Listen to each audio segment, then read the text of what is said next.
按照联合国粮农组织的说法，全球有14%的粮食在收获以后，因储存方式不当，最终会白白损失掉。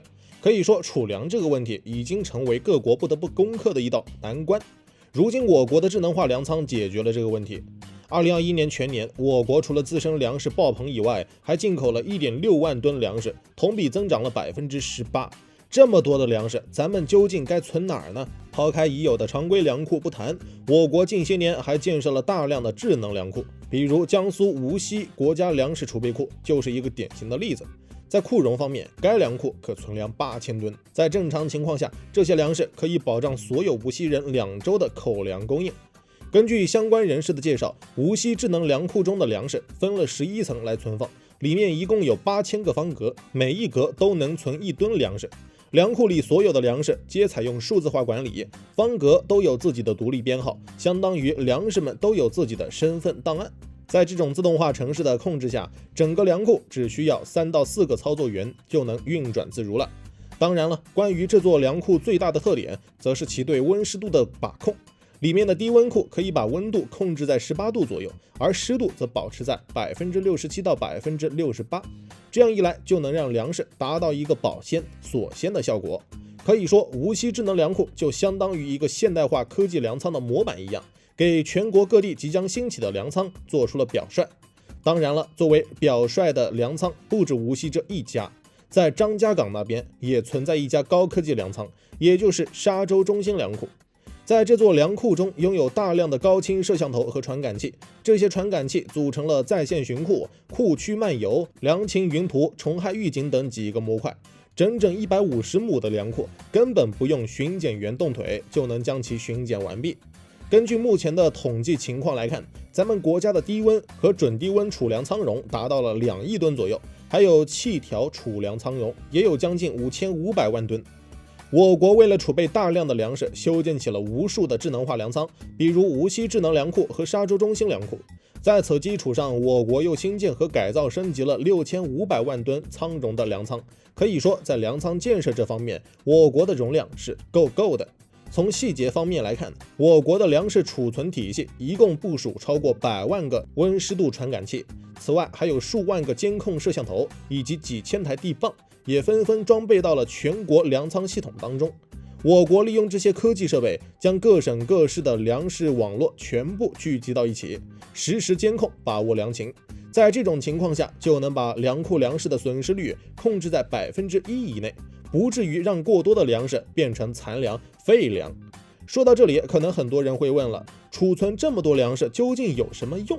严格来讲，像储粮这种事，不仅关系到民众的饮食保障，更关系到国家安全和社会稳定。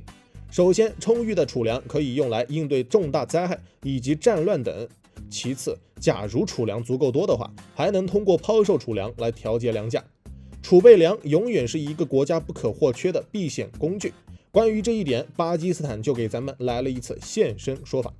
巴基斯坦虽然贫穷，却是个农业大国，耕地面积占到了国土面积的1/4。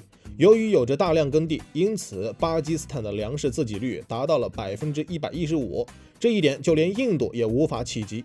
然而，就是这么一个农业大国，却因为储备粮的缺乏，频频遭受危机。比如2022年5月，巴基斯坦突发旱情，4个省中的3个省农作物都出现了大批量枯萎。旱情结束以后，巴基斯坦又迎来了暴雨。巴基斯坦有1/3的国土都被洪水淹没，3000万人受灾。在这些受灾地域中，产粮80%的旁遮普省受灾最为严重。